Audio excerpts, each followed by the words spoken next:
멕시코의 한 할머니가 예수님을 믿게 되었습니다. 예수님을 믿고 나니 남들처럼 예수님을 잘 믿어야겠다는 소망이 생겼다고 합니다. 그런데 막상 예수님을 잘 믿으려 하니까 이것이 쉽지만은 않았습니다. 왜냐하면 할머니는 글을 몰랐기 때문입니다. 그렇다고 포기할 수는 없었습니다. 그래서 할머니는 자신도 남들처럼 쓰임받고 싶다고 간절한 마음으로 기도하였어요. 그러다가 문득 한 가지 아이디어가 떠올랐습니다. 할머니의 집 근처 중학교에 쉼터가 있는데 항상 그곳에 학생들이 쉬고 있다는 것을 알게 되었습니다. 그래서 할머니는 성경책을 가지고 가서 학생들에게 읽어달라고 부탁을 하였어요. 그리고 매일 이렇게 기도하며 쉼터로 나아갔어요. 제가 할 수 있는 것이 이것밖에 없지만 이것을 통해 역사해 주세요. 이렇게 하나님께 기도하면서 매일 학생들이 있는 쉼터로 나갔습니다. 그 결과 할머니 덕분에 이 중학교에서 예수님을 믿는 학생들이 생겨나기 시작했고 마침내 부흥의 역사가 일어났다고 합니다. 플랜 경제 용어가 있어요. 혹시 여러분들 알고 있죠? 플랜 B. 전에 이제 승림이한테 내가 준비하면서 플랜 B를 물어보니까 승림이는 바로 알고 있더라고요. 그래서 플랜 B는 경제 용어예요. 경제 용어로서 첫째 안이 이제 플랜 A가 되겠죠. 첫째 안이 실패했을 경우 그 대안으로 진행할 둘째 안을 가리킵니다. 그래서 둘째 안이 되겠죠. 처음이 아니면 차선책을 우리가 택한다는 얘기가 있죠. 그게 이제 차선책에 아마 플랜 B는 해당될 것 같아요. 그래서 제가 이제 정확한 용어의 의미를 찾아보니까 예완 통계를 통하여 금리와 환율을 안정되게 하려는 처방, 플랜 A의 실패에 대한 대안으로 미국의 경제학자 폴 크루그먼이 내놓은 것으로 다양한 분야에서 대안 경제 또는 대안 소비를 의미하는 용어로 사용되고 있다고 합니다. 우리 삶에서도 플랜 B와 같은 사례들이 많이 나타나고 있습니다.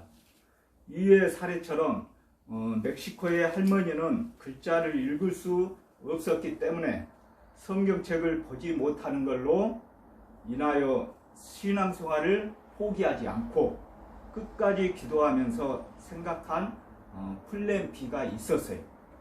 그것은 중학생들을 만나서 그들에게 성경책을 읽어달라고 하는 내용이었습니다. 절대 쉽지 않은 할머니의 결단이었습니다. 그러나 할머니는 기도에 대한 응답을 받고 순종하여 학생들을 만났을 때 하나님의 역사가 나타났습니다. 저도 마찬가지입니다. 지금까지 살아오면서 처음부터 계획한 플랜 A들보다는 수많은 실패를 통하여 플랜 B로 성취된 일들이 훨씬 많았습니다. 학업에서도 그랬고요. 취업에서, 승진에서, 그리고 신앙생활 등 생활 전반을 뒤돌아보았을 때 수없이 셀 수가 없는 것 같습니다. 그러나 딱 한 가지 플랜 A로 한 번에 성취된 것이 있었어요. 그것은 저한테는 매우 중요하고 귀하고 소중한 것이었습니다. 인생에 한 번뿐인 큰 대사였어요. 바로 정선양 사모와 결혼입니다. 할렐루야. 네. 사랑하는 성도 여러분, 여러분들도 잠시 생각해 보십시오. 아마도 플랜 A보다는 플랜 B로 성취된 일들이 많았을 겁니다. 하나님께서도 이러한 우리의 마음을 누구보다 잘 알기 때문에 사람들을 구원하기 위하여 플랜 B까지 마련했습니다. 바울은 복음을 받아들이지 않는 대다수의 이스라엘 사람들을 보며 하나님의 플랜 B가 무엇인지 깨달았습니다. 그리고 하나님이 어떤 분인지 더욱 분명히 알게 되었어요. 바울이 깨닫게 된 진리는 무엇일까요? 이 시간 함께 알아보도록 하겠습니다. 먼저 세 가지로 나누어서 알아보겠습니다. 첫째는 이스라엘의 실패입니다. 이스라엘의 실패가 오늘 우리가 읽었던 14절에서 18절 말씀에 이스라엘의 실패에 대해서 나와 있어요. 그리고 두 번째는 복음의 방향 전환을 했어요. 하나님께서 복음의 방향 전환이 그 본문의 19절부터 20절 말씀에 나와 있어요. 그리고 마지막으로 하나님의 열심입니다. 하나님의 열심이 본문 21절에 나와 있어요. 그래서 이 세 가지를 가지고 하나님의 플랜 B가 우리에게 어떻게 말씀하고 계신지를 알아보도록 하겠습니다. 먼저 첫째, 이스라엘의 실패에 대해서 14절에서 18절 말씀에 나와 있는데요. 바울은 이 단락에서 어찌라는 말이 많이 나왔었죠. 우리가 읽었을 때 어찌라는 의문사를 사용해 연속으로 질문을 던지고 있었어요. 어찌라는 용어가 몇 번 나왔었죠. 이 질문들을 역으로 추적하면 복음 전파가 어떤 과정을 거치는지 알 수 있어요. 복음 전파는 첫째 파송을 해야 됩니다. 우리가 선교사님들을 파송한다 그랬죠. 저도 어떻게 보면 하나님께서 갇힌 자들을 선교하라 하고 파송한 선교사인지도 모릅니다. 첫째는 파송을 해야 됩니다. 파송을 하고 파송을 한 선교사가 전파를 해야 됩니다. 하나님의 말씀을 전파를 해야 돼요. 그리고 믿지 않는 사람들이 또한 다 들으겠죠. 들으면 믿음에서 난다 그랬죠. 금방 말씀에도. 그래서 세 번째는 들어야 됩니다. 선교사님들이 말씀을 전하면 일반 성도인들은 들어야 돼요. 세 번째가 들음이고, 들음은 믿음에서 난다 그랬죠. 네 번째는 믿음을 가져야 돼요. 네 번째는 믿음입니다. 그리고 마지막 다섯 번째는 부름이에요. 이렇게 믿음 생활을 했을 때 결국은 하나님께 부름을 받게 됩니다. 그래서 우리는 복음 전파의 그 시간적 순서, 첫째 파송, 두 번째 전파, 세 번째 들음, 그리고 네 번째 믿음, 그리고 마지막으로 부름을 꼭 기억을 해야 하겠습니다. 하나님은 이 과정을 통해 세계 곳곳으로 복음이 퍼져나가게 하셨습니다. 특히 복음 발생의 중심지였던 이스라엘은 복음을 알지 못했다고 핑계할 수 없었어요. 이스라엘에서부터 복음이 전파되었었죠. 그럼에도 그들은 복음을 받아들이지 않았어요. 그들이 그리스도를 믿음으로 영접하는데 실패한 이유는 복음을 듣고도 순종하지 않았기 때문입니다. 우리는 들으면 순종을 해야 되는데 이스라엘 백성들은 제일 먼저 복음을 듣고도 순종하지를 않았어요. 이렇게 불순종의 책임과 이유는 그들 자신에게 있었습니다. 누구보다 먼저 메시아를 계시받고 누구보다 간절히 메시아를 기다린 그들이 역설적으로 정작 구원자를 알아보지 못하였고 자신들의 손으로 예수님을 죽였습니다. 나아가 예수가 그리스도라는 복음을 듣고도 결국은 무시했고요. 그래서 그들은 복음에서 철저하게 실패하였어요. 이렇게 첫 번째는 이스라엘의 실패를 우리가 이제 기억을 하면 되겠고요. 두 번째는 이렇게 이스라엘의 실패를 하나님께서는 쳐다보고만 있지를 않았어요. 그래서 복음의 방향 전환을 했어요. 지금까지는 이스라엘에게 복음을 전했지만 하나님께서 복음의 방향을 이제 틀었습니다. 그게 19절에서 20절 말씀에 나와요. 하나님께서 이스라엘에게 이제 자극책을 계속 복음을 안 믿으니까, 하나님을 안 믿으니까 자극책을 마련했어요. 그 자극책을 꺼내 드셨는데 그게 바로 하나님의 플랜 B예요. 플랜 A로 안 되니까 하나님께서는 플랜 B까지 마련했다 그랬죠. 하나님의 플랜 B를 꺼내 드셨어요. 바로 이방인들을 구원하기 위해서 이방인들에게 방향을 전했어요. 이스라엘 백성들은 이방인들을 하찮게 봤어요. 하나님의 백성으로도 생각하지 않고 노예 정도로만 생각을 했어요. 그래서 하나님은 이스라엘들이 이방인에 대해서 그렇게 생각하고 있었기 때문에 하나님은 복음을 이방인들에게 전하기로 하였어요. 이게 바로 자극책이었어요. 성경 말씀에도 19절에도 나와 있었죠. 이스라엘 백성들이 시기를 갖게끔 했었어요. 바로 이방인들이 구원받게 하신 것입니다. 이러한 구원 계획은 이미 구약 성경에도 예견되어 있었어요. 그게 이제 신명기 32장에서 21절 말씀, 그리고 이사야서 65장 1절 말씀에 말씀하고 있습니다. 제가 두 가지의 말씀을 읽도록 하겠습니다. 그들이 하나님이 아닌 것으로 내 질투를 일으키며 허무한 것으로 내 진로를 일으켰으니 나도 백성이 아닌 자로, 이제 이방인이 되겠죠. 나도 백성이 아닌 자로 그들에게 시기가 나게 하며 어리석은 민족으로 그들의 분노를 일으키리로다. 아멘. 아멘. 하나님께서는 이스라엘 백성들에게 질투도 느꼈어요. 그리고 진노도 느꼈습니다. 반면에 이스라엘 백성들은 이방인들 터에서 시기하게 됐고 또 화가 났었어요. 그런 그 심리를 이용해서 이렇게 플랜 B를 꺼내 드셨어요. 이사야서 다시 한번 또 읽어볼게요. 나는 나를 구하지 아니하던 자에게 물음을 받았으며 나를 찾지 하지 않던 자에게 찾아냄이 되었으며 내 이름을 부르지 아니하였던 나라에 내가 여기 있노라 하였노라. 아멘. 하나님은 처음부터 이스라엘이 실패할 것을 이렇게 구약에서 미리 예견을 했었어요.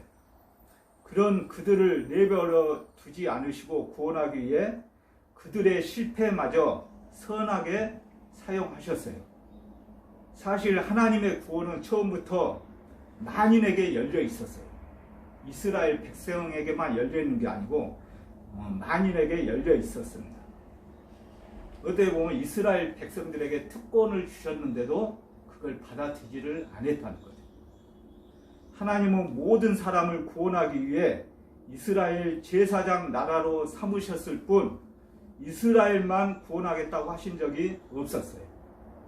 하나님은 이스라엘을 구원하기 위해 복음의 방향을 이방으로 두셨습니다. 이러한 하나님의 플랜 B는 이방인도 구원하고 이스라엘도 구원하는 비책이 되었습니다. 이렇게 하나님의 구원 경륜은 오늘도 진행 중입니다. 아멘. 21절에 보면 하나님의 열심, 세 번째 제가 말씀드리겠지만 하나님께서는 지금도 우리를 위해서 열심으로 일하고 계신다 했어요. 그래서 구원의 계획은, 경륜은 오늘도 계속 현재 진행 중입니다. 사랑하는 성도 여러분, 우리들 삶 가운데에서 처음 계획하였던 플랜 A가 실패한 적 있었습니까? 그러나 이루지 못하였다고 절대 실망하거나 포기하면 안 됩니다. 하나님은 우리를 위하여 목숨을 바칠 정도로 사랑하셔서 더 좋은 플랜 B까지 계획하고 있습니다. 아멘. 절대 실망하거나 포기하지 말고 첫째 기도를 해야 됩니다. 기도하면서 우리가 꿈꾸는 플랜 A를 플랜 B를 통하여 꼭 이루시길 간절히 축원합니다. 아멘. 마지막으로는 이제 하나님의 열심 21절에 대해서 말씀을 드리겠습니다. 21절 말씀을 우리말 성경에서 제가 쉽게 한번 찾아보았어요. 제가 한번 읽어볼게요. 그러나 이스라엘에 관해서는 내가 순종하지 않고 거역하는 백성에게 온 종일 내 손을 내밀었다라고 하였습니다. 아멘. 아멘. 하나님께서 이스라엘 백성이 그렇게 순종하지 않았지만 온 종일 계속 손을 내밀었다는 거죠. 이게 바로 하나님의 일하심입니다. 아멘. 쉬지 않고 온종일 내 손을 내밀었다고 이렇게 말씀을 하셨어요. 바울은 이러한 하나님의 경륜을 보며 하나님이 어떤 분인지 더욱 분명하게 알게 되었습니다. 하나님은 순종하지 않고 반항하는 백성을 그냥 내버려 두지 않았어요. 사랑과 인내의 손길을 온종일 내밀어 주시는 분입니다. 하나님의 이러한 사랑과 기다림은 지금도 계속되고 있습니다. 하나님을 믿지 않는 불신자들 위해 하나님을 믿는다 하면서도 세상 욕심을 다 버리지 못한 채 죄악 가운데 살고 있는 자들을 위해 하나님은 오늘도 일하고 계십니다. 오늘도 진행 중인 하나님의 구원 경륜은 이스라엘의 회복을 통해 궁극적으로 완성될 것입니다. 아멘. 우리 모두는 하나님의 위대한 구원 경륜 안에 속해 있는 권속들입니다. 누구 하나 소외되지 않고 하나님의 손 안에 있습니다. 우리는 하나님을 위해 헌신하고 봉사한다고 하지만 하나님의 열심에 비하면 그것은 너무나 작은 수고에 불과합니다. 그럼에도 그런 우리를 기쁘게 받아주시고 칭찬해 주시는 하나님께 감사와 찬양을 올려드리길 축원합니다. 아멘. 말씀을 정리하겠습니다. 예수님을 믿는 사람만이 누릴 수 있는 특권이 하나 있습니다. 세상 사람들은 절대 꿀 수 없는 꿈을 꾼다는 사실입니다. 그게 비전이죠. 그것은 바로 하나님 나라에 대한 꿈입니다. 믿는 우리는 우리를 통해 복음이 전파되고 하나님 나라가 이 땅에 이루어지며 언젠가 주님이 다시 오실 날을 꿈을 꿀 수 있다는 것입니다. 물론 예수님을 믿는다고 글을 못 읽던 사람이 갑자기 글을 읽게 되지는 않습니다. 예수님을 믿는다고 우리가 할 수 없는 무엇인가를 플랜 B가 갑자기 할 수 있게 할 수는 없습니다. 하지만 예수님을 믿고 우리를 향하신 그분의 비전을 바라볼 때 우리가 생각하지 못했던 방식으로 하나님은 우리의 삶에 놀라운 일들을 이루어 나가실 것입니다. 아멘. 이 시간에 우리 이제 성우도 앉아 있지만 성우의 그 취업에 대해서 솔직히 많은 고민을 했어요. 엄마 아빠가 기도하면서 많이 고민을 했지만 어느 날 이렇게 아비주 병원이라는 우리도 나도 알지 못하는 그 병원에 갑자기 취업하게 됐어요. 하나님은 우리에게 눈으로 보여주지는 않아요. 하나님을 믿는다고 홍길동처럼 번쩍번쩍 나타나서 우리의 모든 기도를 바로바로 들어주시지는 않다는 것입니다. 방금도 얘기를 하였지만 그분의 비전을 믿고 바라볼 때 우리가 생각하지 못했던 방식으로 하나님은 우리의 삶에 놀라운 일들을 이루어 나간다는 거죠. 아멘. 믿지 않는 여러 부류의 사람들은 하나님에 대해서 부정적으로 너무 많이 생각을 해요. 기도를 하는데 왜 바로 응답해 주지 않느냐. 근데 우리는 기다려야 됩니다. 또 말씀을 전하겠지만 기다림도 필요합니다. 절대 포기하지 말고 자기가 꿈꾼 기도는 계속 반복해서 하세요. 이루어질 때까지. 그리고 우리나라 속담에 비온 뒤에 땅이 굳어진다는 속담이 있어요. 여러분 다 아는 내용이지만 제가 한번 정리를 해볼게요. 이 속담의 뜻은 비에 젖어 질척거리던 흙도 마르면서 단단하게 굳어진다는 뜻으로 어떤 시련을 겪은 뒤에 더 강해짐을 비유적으로 이르는 말입니다. 사랑하는 성도 여러분, 크고 높으신 하나님이 낮고 천한 우리를 아주 오랜 옛날부터 잠시도 쉬지 않고 일하고 계십니다. 자격 없는 우리에게 하나님의 은혜가 부어졌습니다. 우리가 꿈꾸는 하나님 나라와 하나님께 기도하면서 세웠던 계획들을 절대 포기하지 말고 그분이 열심히 일하심에 감격하여 이 시대에 복음 전파의 도구로 귀하게 쓰임받기를 간절히 기도합시다. 아멘. 아멘. 제가 기도하겠습니다. 믿음은 들음에서 나며 들음은 그리스도의 말씀으로 말미암습니다. 보내심을 받는 자들이 좋은 소식을 전했지만 그 소식을 들으니가 다 복음에 순종한 것은 아니었습니다. 그러나 하나님은 순종하지 않은 이스라엘에게 온종일 손을 내미셨고 그들이 시기하도록 이방인들에게 나타나셨습니다. 이처럼 하나님의 플랜 B에 우리는 무한 신뢰하며 감사드립니다. 아멘. 저희 몸된 교정 선교교회 지체들과 전국 교정시설에 갇혀있는 형제 자매들 그리고 오늘의 그리스도인 모두가 어떤 어려움과 환난과 실패 가운데서도 하나님께서 예비하여 주신 하나님의 플랜 B를 굳게 믿고 신뢰하여 결국에는 승리하는 삶을 살아갈 수 있도록 도와주시옵소서. 아멘. 무엇보다도 교정선교교회 모든 지체들이 하나님 나라를 확장하는 데 쓰임받는 도구들이 다 될 수 있도록 인도하여 주시옵소서. 아멘. 예수님의 이름으로 간절히 기도드립니다.